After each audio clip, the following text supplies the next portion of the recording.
Hello, and welcome to the Thrive for Life special edition Made for More live panel. Today I have my co-authors who are pediatricians and primary care physicians. And so I'm so glad to be here with them today as we learn more about their stories, learn more about their experiences.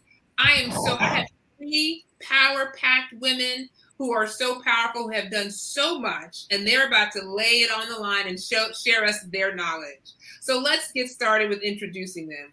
So first we have Dr. Violina Bhattacharya. She is a board-certified pediatrician and founder and CEO of the Wonder Kids Pediatrics, which is located in Hollywood, Florida. She is now a best-selling author, and she is a foodie. She enjoys food. So welcome, Dr. Violina. We're so happy to have you. Thank you, Alicia. So thanks for putting this together today and having me here. And I'm so excited to talk about this book that I have right now here.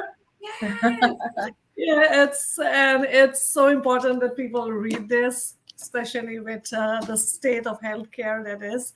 And as you mentioned, I'm a pediatrician, and I started my solo pediatric practice in Florida at a time when everybody is telling you that private practice is dead and it's hard to have a startup from scratch. But I did it. I started a practice in a place where nobody knew me. Like, I was so new, and I'm thriving, I'm growing. So I'm here, and I'm excited to talk about my entrepreneurial journey as a physician entrepreneur, as a private practice owner, and how I survived and I grew.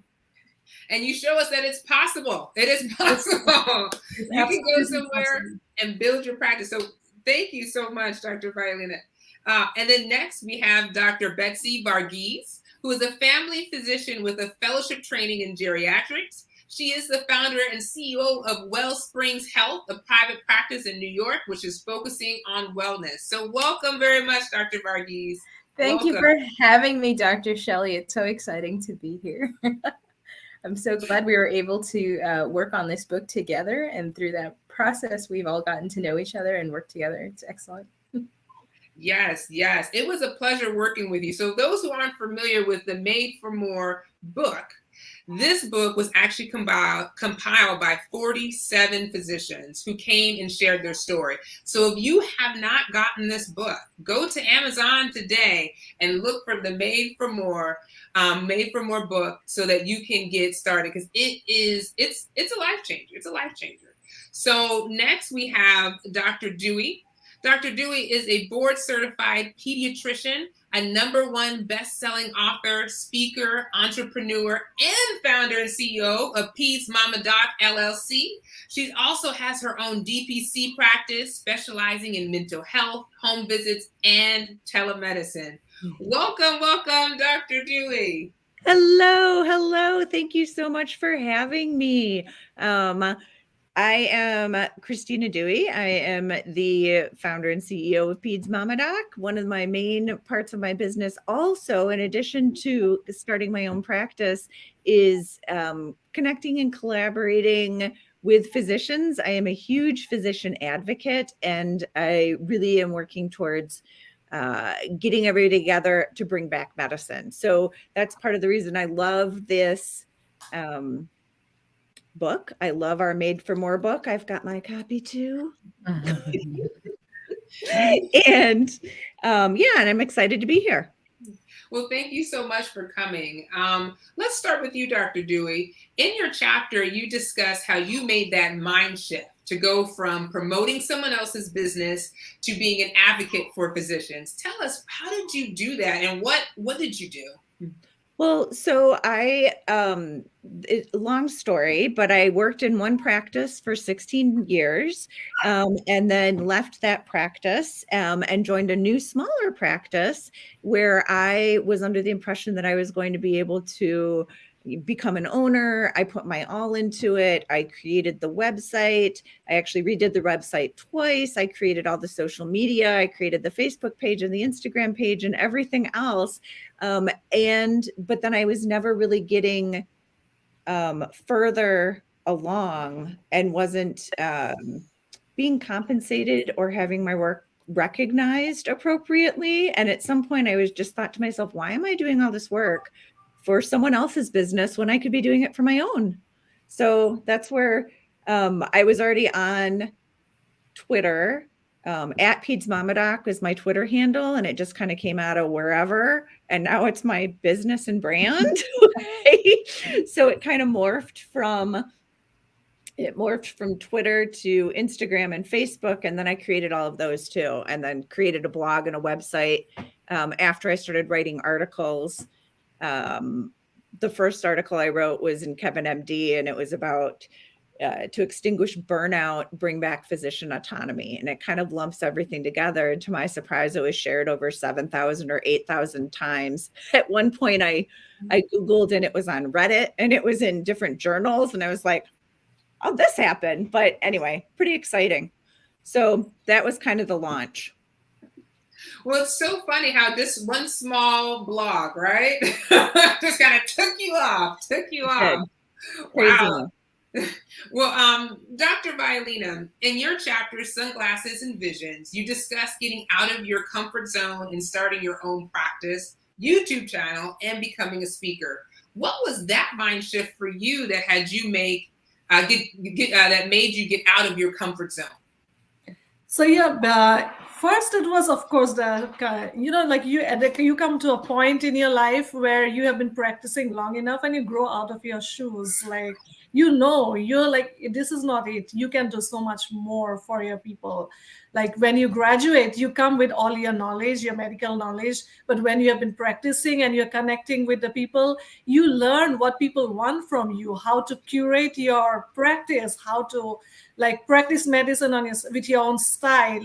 And then once you have developed this, you're your own business, you're like one own entity, so what do you do with that? You have grown so much, you don't stay stuck. If you stay, that's your comfort zone. You don't grow, you don't have a vision, you don't have a future, and it's a disservice to your patients because you have all of this with you and you're holding it, you're not giving it to somebody. If you have something good, why not share it?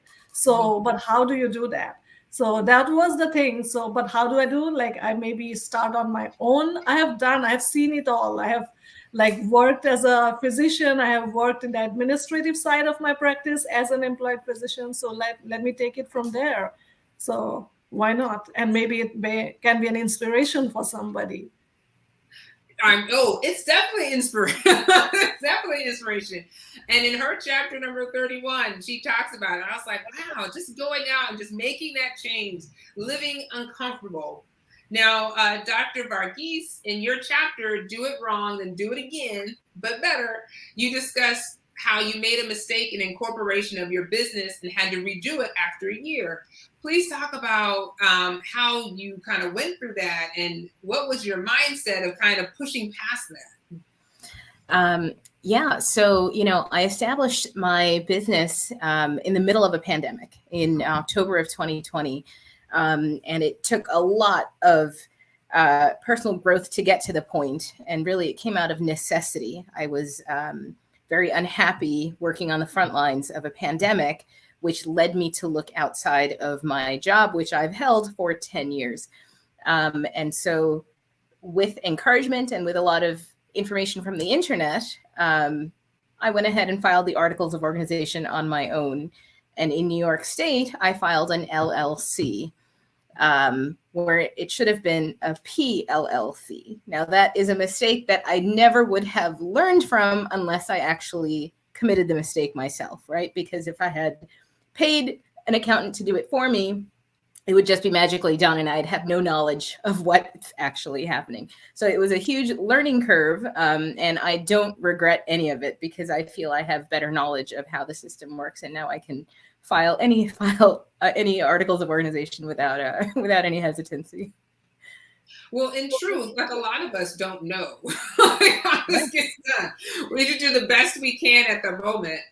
Well, thank you for sharing kind of how you had your practice and you got out of employee practice into private practice. For those who may not know, can you describe exactly what a micro practice is and what's the difference between your regular doctor? regular practice, sure. So a micro practice simply means a very small private practice.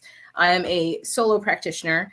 I have the bare minimal staff, which is one virtual assistant. And the only way this is possible is because I share staff at a location with another physician, with a chiropractor. And so my circumstances allow me to continue being a micro practice because I'm able to borrow other people's staff and borrow their space in the days that I'm at that practice. Okay, excellent. So at least everyone understands the difference, because sometimes we aren't as aware. So thank you. Dr. Violina, in your chapter, you also discuss the limiting beliefs that kind of subdued your own happiness. What limiting beliefs did you have, and how did you overcome them? Yeah, honestly, like if people who know me from way back in medical school, they would be like, "What just happened?" I mean, she is not. What just? I was somebody. If you read my chapter, like I wouldn't even wear a pair of sunglasses because I thought I would look flashy. And I'm a physician. I don't need to look flashy. I just need to stand behind the scenes, take care of patients, and we'll be there. I'll be happy. But that was not what it was. So you need sunglasses to protect your eyes. It's not to look flashy. So that was the whole point of writing my chapter. Like, you sometimes trying to be modest and trying to say, oh, you know what? I'm just a physician. I just take care of patients. Somebody else will do the rest. We forget it's not, you cannot limit yourself to doing just something inside the room, because there's much more that the patient needs from you. So go ahead, like we need to like go beyond what we actually have been doing to even like get what like the fulfillment that we actually signed up for when we went into medical school. We don't see it. We just we get narrow visioned, and because it's medicine is so much like going through medical school through all these years, it just becomes grueling, and suddenly sometimes we just lose the spark. And when like some things come out, and then the healthcare system is not helping, so we are all like burned out. People are burned out. So I mean, I just all that things that I had seen, so it just changed. Like I mean, I changed from like just practicing and noticing other people were like changing things and taking things in stride. So that helped me just change the limited beliefs. Like I was thinking of myself as I'm not good enough. I can't do things. But when you see other people around you, and thanks to the changing times with social media, you have access, you can see what people are doing. So just being in an environment, being with the right people, my limiting beliefs was I can do it. And I moved into, yes, I can do it. And I did it. Yes, you're absolutely right. You did do it. I love that. And I think that's something we all kind of suffer with sometimes, that limiting the belief that, okay, no, I need to stand in the background. I can't do this. So Yeah. You're absolutely right. Wow. And you're not only did you do it, you're rocking it. You're rocking it. Yeah. Dr. Dewey, in your chapter, you discuss how you made the mind shift going from of how to overcome your limiting beliefs to starting your own telemedicine practice. So can you share some of the limiting beliefs that you had? Sure. So, and I apologize for jumping off screen. I was double booked there for a second. So sorry about that, guys.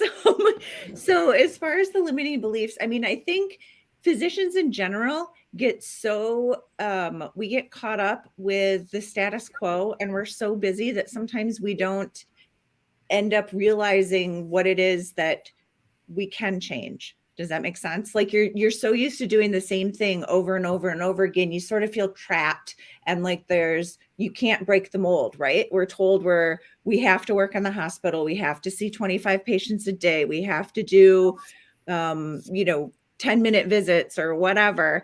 And at some point I realized that I don't have to do it that way. I can do it my own way. And you know what? You don't have to take insurance, and you don't have to, follow all the rules that insurance wants you to if you just do pay for service or fee for service or direct primary care. And what you can do is create the life that you want to live, right? So as far as trying to figure out, how do you go about starting a business? Well, you get an LLC or a PLLC and then your EIN, and then you can figure out the EHR. And, it's a work in progress. I'm still learning. So, but once you decide to do it, you kind of just make that leap. Part of the reason I chose telemed is because to decrease the overhead. I don't have my own my own physical space or office location yet. And part of it is because, and part of the reason why I was double booked here is because another physician was running late. But I had a lot of family changes and family stress over the last year. And I could probably even just say it because I think it's all over social media. But my sister was diagnosed with pancreatic cancer a year ago. And she is now a year out and she's considered cancer-free. Right? So she's still having some pain. There's still anxiety because, again, it's every 3 months you get scans and everything else. And she needs to have another one next week. But because of that, I needed flexibility. And so the telemed, a telemedicine practice gives me that flexibility. I also love my patients. So I wanted to be able to go to their homes if needed, and see patients, meet patients where they are versus having them come in. I think the pandemic taught us a lot, that there is some flexibility in the way that we do things. And you can create a different way of doing things too. You know what I mean? You can do home visits. I actually saw a kid in the back of my minivan because the parents and I met like halfway because they were going somewhere. And so it lets us, I don't know, it just opens up the possibility to so much more. What do you really need when you are practicing medicine? You need your patients and you need the physician. And yes, you need support staff. I mean, nurses play a huge role, pharmacists play a huge role, everybody else. But when it comes right down to it, you really don't need all that the third party players. No one needs insurance. You can just pay the doctor directly. No one needs, we don't need the pharmacy benefit managers and the GPOs and the everything else. We need to, and I think more and more physicians need to realize that. And I think that's part of the reason, we all wrote chapters in this book, was to let people know that there is a different way. You don't have to be stuck into the mold of what other people tell you. And again, the thing that is most important to me are the relationships that I build with my patients. I mean, for a lot of these kids, and that was really hard because about a year ago, I was made to leave the practice. And as it worked out for me because then I could spend time with my sister. But I really didn't have a choice. And I don't think any of my patients were told what happened. You know what I mean? They just all of a sudden, Dr. Dewey wasn't there. And that happened actually in my life twice. And to have patients that you've cared for 20 years, just all of a sudden you're cut off from them. I didn't want that to ever happen again. So if I'm my own boss, I get to make the decisions, and no one can just take all their data and keep it from me. And yeah, it's just it's why I went into medicine. I love my patients. I love my families. I love helping people. And I love developing the relationships. That's part of the thing with the pediatricians, right? Is that, we get to see the babies when they're born, and then we get to see them graduate from high school and college. And I have one patient that is now married. And I saw him I started seeing him when he was 3, and I still know the family, so it's, the relationships are huge. So again, that's part of the reason telemed, DPC, starting your own practice, creating a life that's going to work for you versus you constantly trying to just survive. Oh, yeah, Absolutely. that's wonderful. And you're right. Now you do this so that you have that flexibility in your life to be able to, like you said, care for your sister, but then still be there for your patients, which is wonderful. I know we've shared some of our limiting beliefs, our mindset shifts. Were there any other obstacles, and this is to the whole group, that you all faced, while starting your business, or maybe you're still facing now that your business is up and going? I can go. Yeah, so I'll go ahead. Starting from scratch, when I started my business, like there was like so many obstacles, and of course everything was there what everybody fears about when starting a business. Like I have spoken with so many different physicians, and they are like, do you have the money? What happens when you leave your employed job and you don't have money? And do you have, because now you're your own boss and you have to do everything, do you have time for family? And how do you start a practice when there's like competitors, when there's all these rules and regulations? So yes, I faced everything. Those were all the obstacles that I had to go, and I'm still like working on them. But being in a community, it has helped. Like when you are with a group with like-minded peers, and you watch them and you hear them and you get their support, it doesn't feel like an obstacle. It feels like a challenge that you're enjoying. You're living your life, you're taking one day at a time, and you're learning from your peers how to change these challenges to like something that's in your favor. It's not a challenge at all. So like people look at me and they're like, aren't you like, wow, like frustrated, like overwhelmed? Like we're like, no, we are with a group of people, a community who supports each other. And you have the challenges, like you can't lie. Yeah, you definitely, that's part of being an entrepreneur. Without challenges, there's no fun. Like it's still in your comfort zone. So once you reach like clear one obstacle, you look for the next one to grow. So definitely every kind of obstacles that you can have, financial, time management, and regulations, crossing hoops and regulations, everything, taking care of people, like catering to different personalities when you're like your own boss, because now you're taking care of the people as a physician and as administrator. So everything. But that's the fun of being an entrepreneur. You don't have to go home and say somebody else is going to do something and I don't know if it's in my favor tomorrow. No, I love that. I love that. What other obstacles have you all faced? Dr. Varghese? Yeah, I can go. I think my biggest obstacle was myself. This isn't rocket science. This has been done in the past. And yet I was so hesitant and fearful to step forward and do it.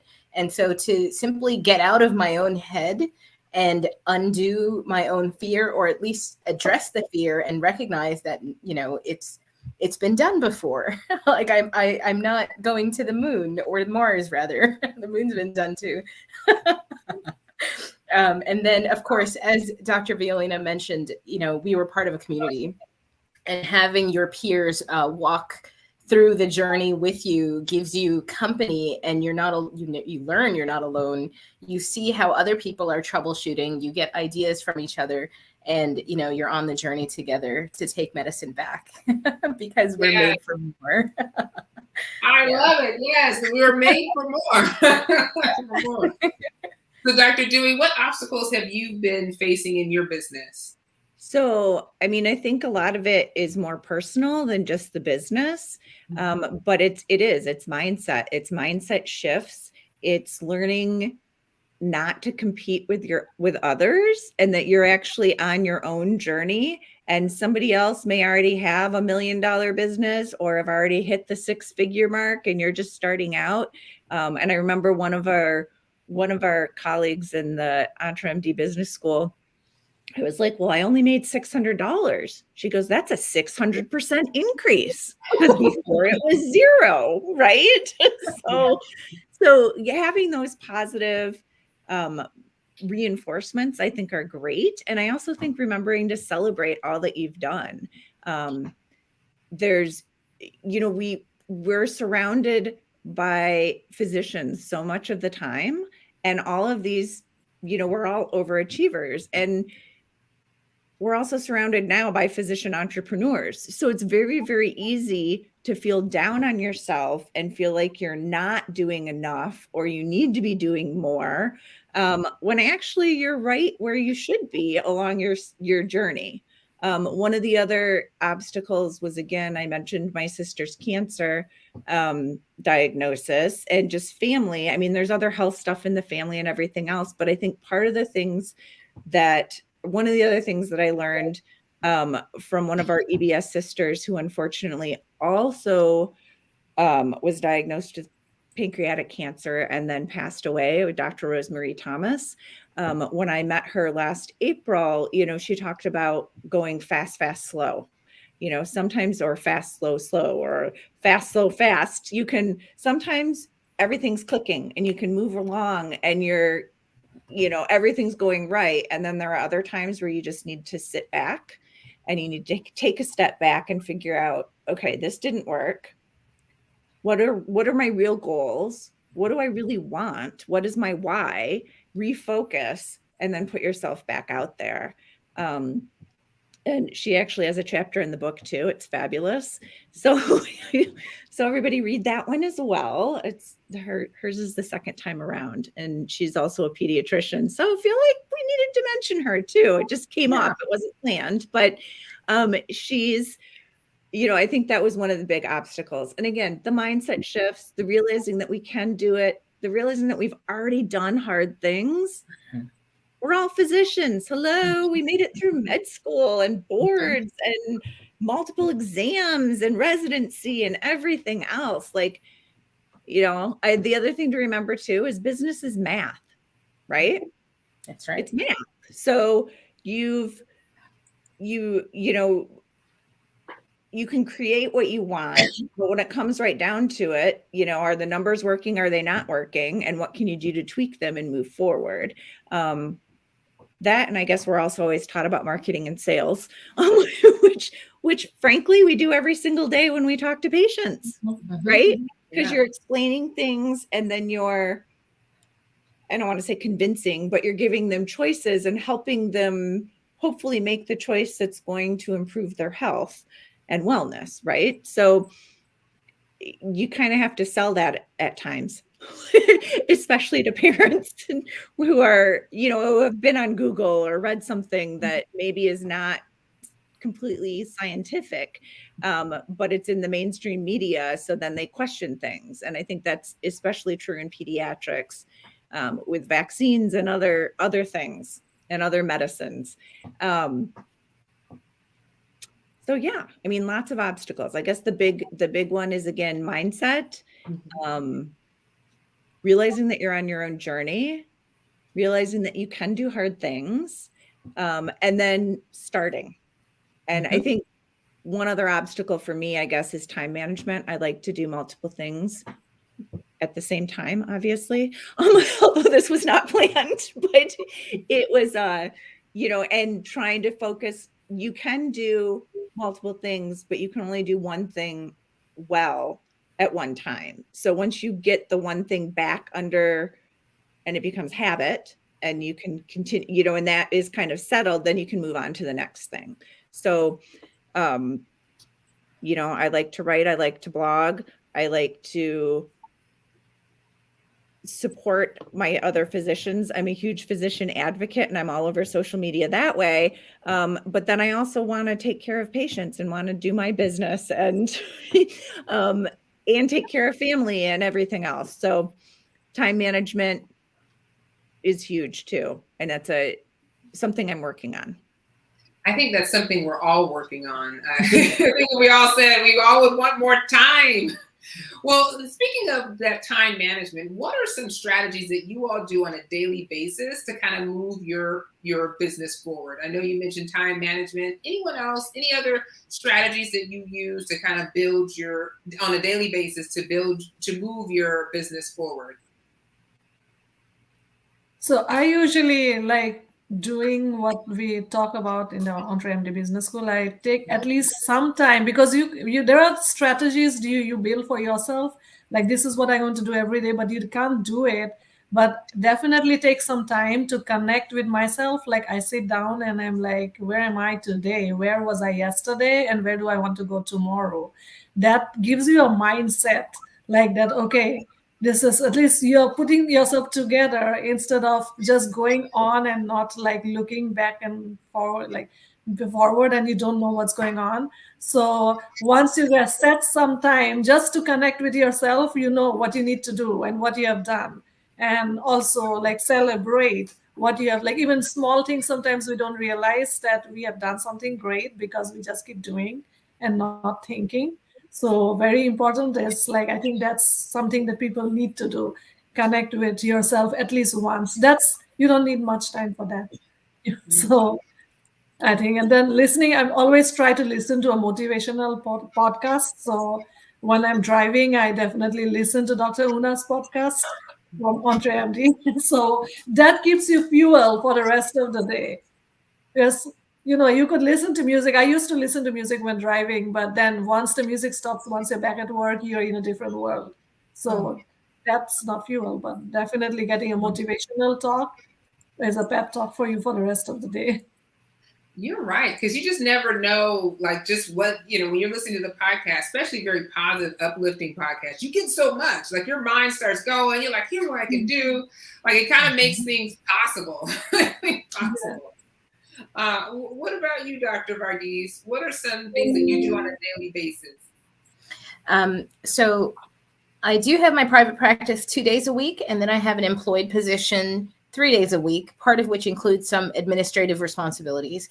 And so every day I have dedicated to a specific job. So if it's Thursday, I think, okay, Thursday, I'm going to take away everything else that's in my mind. I'm only going to focus on my private practice and the charting and the billing and the administrative things that need to go for that. And when Monday comes around, I'm an employee on Monday. And so I focus purely on my employee responsibilities. My time belongs to my employer, and I focus on those tasks. And that's what keeps me from becoming overwhelmed, because I can easily look at my email from my private practice on a Monday and see, oh, I have all these things pending to do, but I'm not going to do them on Monday. I'm going to do them on Thursday. And so that's how I organize my time. And I every day I have a to-do list for that day, and I simply attack it for that day. So it's one day at a time. I like that. One day at a time. Focus on your task on the day you have set aside. Don't cheat. Don't cheat. Yeah, no You'll go cross-eyed if you try to cheat. I can only imagine all the emails you're getting. It's like, wait a minute. Yeah. Take a deep breath. Take a deep breath. So organize your time and don't cheat. But what about you, Dr. Dewey? Mm-hmm. Well, and yeah, to build on that, I mean, setting up clear boundaries, setting up time blocks of time of when you're going to do what, even if it's, and arranging it via the day, but also the week and the month and quarterly, and you're, setting the goals and realizing that each one little movement or step is getting you that way, instead of focusing on the main result and what I'm going to do by, August 30th or December 31st. It's okay. I want to get here. I'm going to work backwards, and I'm going to figure out what are the steps I need to take in order to get there. And each little step builds on the next one. I think personal care is huge too. You've got to, just like Violina said, you've got to take time out for yourself, and also, for your family too. So, I have 2 kids. We all wear multiple different hats, right? Mm-hmm. We've got the mom hat, the pediatrician hat, the teacher hat, the business hat, the CEO hat, and each one needs its own little dedicated time to do that, and to specifically focus on. And then they all add up, and then having recurrent times for that, like some structure is necessary too. Well, thinking of that self-care, is there something that you all do to kind of help with self-care, or you do for yourself? I know, Dr. Violina, you said, I take time to connect with myself. I have my podcast. Anything else you all do to kind of help with that self-care and having that balance? I definitely do what I like. It's like, as I mentioned, like I'm a foodie. We live in Miami, so we have a lot of options. So we go, and so my passion is to eat a lot of different kinds of food without getting overweight. And so I mean, I can preach what I practice. So that even with your passion, even with your like hobby, you can grow so much that it can help somebody else. So usually we do that. So it's self-care. Do something like set aside time every day, every week. So that is only for doing something that's not related to your business, like not related to growing your business, but serving, like feeding your soul, like just feeding your body but feeding your soul. And reading, of course, sometimes I love to read, so we read about, now at this point I love to read about people who have done it, like in different entrepreneurs, so how people manage their time, how they grow, how they do it. Like we talk at Entre MD Business School, everybody has only 24 hours. How do you do it? That's So that's how time management and how to strategize your life. So I love reading about other people, and that's usually self-care, something that feeds your soul. I like it. Self-care, something that feeds your soul. What do you do, Dr. Varghese, for your self-care? For my self-care, so once a month I get a massage, and that's nice. yes, that's my one indulgence. I'm also a foodie, but I also don't want to gain weight, and so I exercise twice a week. And I found that I'm not accountable to myself, so I set up an appointment with someone so that I'm accountable to someone else for exercising. So I have delegated that out, and now I never miss 2 workouts a week. And let's see, fun time has to be scheduled, because when you're an employee and running your own practice and living life, you have to schedule even the fun. So I am a big fan of theater. I live in New York City. I'm in Queens, New York. So I love the theater. I try to see either a concert or a ballet or a Broadway show once a quarter minimum, and hopefully more if possible. So those are my fun things and the things that feed my soul that I schedule into my life. All right, Dr. Dewey, take us home. What do you do for yourself? Fabulous. So I love people. I love connecting with my friends. Every month I've got Peds residents that I connect with, and we go to dinner. So that is one thing. And other friends that I will make time for. We have 2 dogs, and we actually have a lot of dogs in the house all the time because of the Dewey Dog Hotel. And so I like spending time with them and spending time with my kids. I like advocating and helping, and am currently doing the 28-mile pan-can dog walk, or walk your dog for 28 miles in the month of February or something. I forget. Dog walk challenge, I think is what it's called. So that's kind of, again, it's making that commitment, and I announced it publicly. So I've got to go out and walk every day. I haven't yet today, unless you count going to Target. But most days I'm going at least 1 or 2 miles with the dogs, and they're loving it too. I actually have an invisible illness. I have rheumatoid arthritis too. So it's really important for me to get my sleep, take my meds on time, get some sort of movement in, and try and eat healthy. I am not a foodie. Like, I would eat the same thing every single day, as long as it was nutritious and filling me. So, but again, the self-care, what else? I listen to podcasts. I like to, dance, smile, have fun, laugh with the kids, play with the dogs. I'm silly. Oh, and then the big one too, I love to write. Like, whenever I'm like really feeling emotional or have lots of thoughts or something else, and that's where the blog comes in, right? Because it all spills out, and a lot of times it's a Sunday morning, I wake up and it's all in my head, and I just type it all, notes up on my phone, and then create a blog. So lots of different things, but making time for that and for the special people in your life. Well, I have to say, I'm not a foodie either. I feel like Dr. Betsy and Dr. Vilena live in some really nice places that have all this eclectic food and culture. I didn't realize until I lived in San Francisco, and I was like, wow, I can see why people become foodies. Like, it's just so much Right. culture.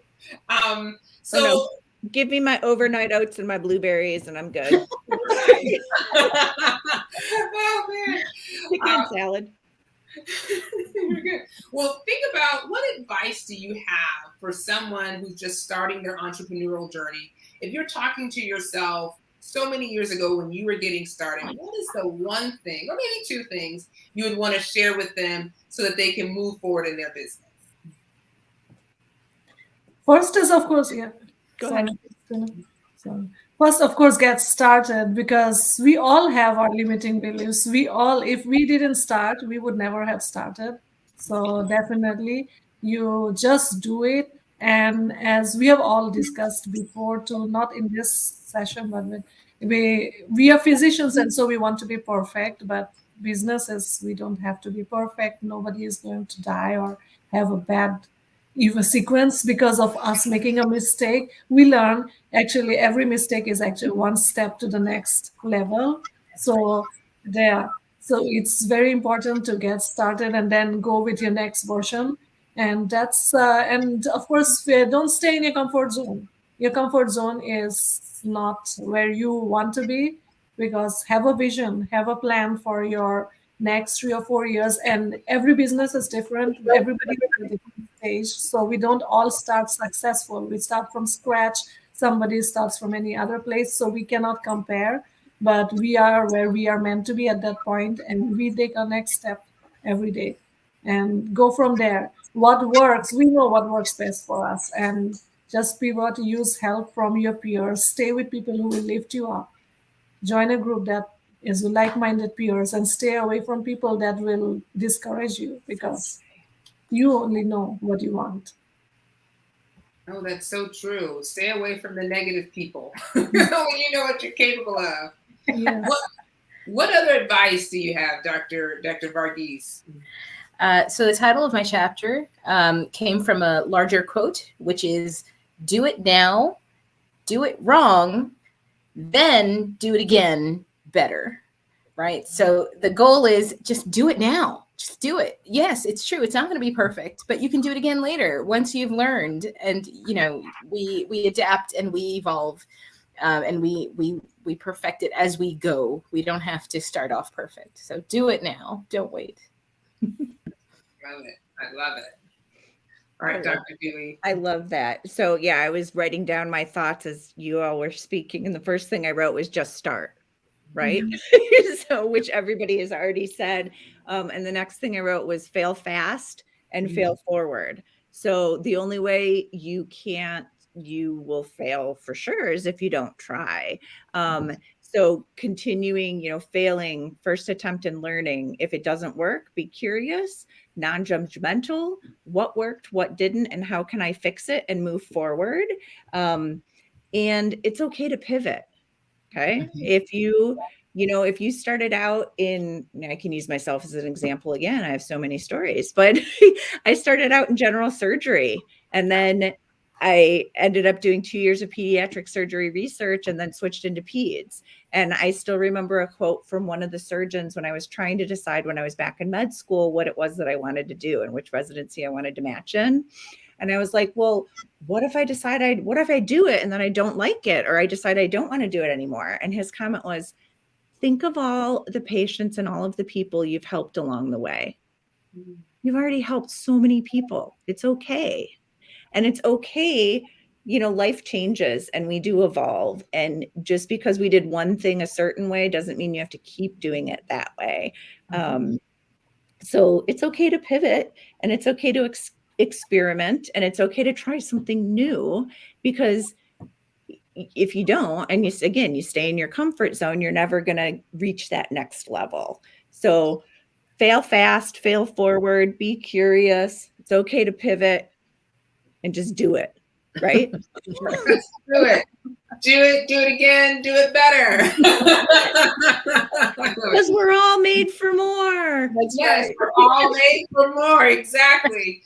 Well, just as we think about the future, where do you see your business? Where do you see yourself being in the future? Because clearly we're all pivoting, which is cool. We're all doing something different than where we started.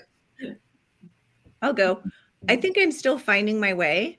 I think I would love to speak more. I think I would love to do a TEDx talk at some point. I think I would love to publish my, another book and write more articles. And still figuring out kind of my own practice and the telemed and everything else, how that's going to work and fit in. But those are kind of the visions I see. I mean, what I truly want to do and what really, really, really gets me excited, in addition to caring for my pediatric patients, is physician advocacy and advocacy in general, and trying to bring back medicine from healthcare. And teach people along the way that we can do things differently, because we are all made for more, and we can sparkle and shine our light and create new, and teach others that there is a better way to do things. I love it. I love it. Dr. Violina, where do you see yourself in the future? What are your future vision for your business? So definitely serve people with my mission, like make my mission come true, which is to have a curated practice that's so different from the corporate style that people have received right now, that to thrive, and how to do it with pivoting, speaking, writing, blogging, helping people like in a different way than what they get right now. Like they come to a doctor's office, they wait for a long time, and then they get a rushed visit because of the way the whole healthcare system is set up. So we can do it. It's not impossible. Even with the insurance style, we don't have to have people sit in the office for a long time. We can do so many different ways to reach our people and also serve many people. It doesn't have to be that only some people can access it. So times have changed. And so I definitely want to grow and thrive, but in a way that it's serves the way that I started out, not lose track of what I wanted in the first place, and not grow into a corporate business. Makes sense, like a practice that serves people in a different way and still thrives. All right, Dr. Betsy, send us home. Where do you see yourself? Right. I see myself continuing to take care of people, but how that looks could evolve. It may not be with direct patient care. It could be, it could evolve. So last year I took a sabbatical. I completed 300 hours of yoga teacher training. I also completed a massage course.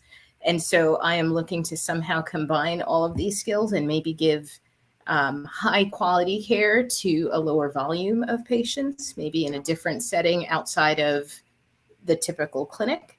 And that's still evolving. I honestly don't know what that's going to look like, but I also have a passion for writing, and I would love to write for children. So that's my two dreams that I have yet to flesh out, but that's where I'd like to see myself. Well, I really appreciate you all, ladies, taking out time out of your day to come and talk to us about just your story, just about your life, and just dropping knowledge and health and nuggets. I know I've learned a lot today.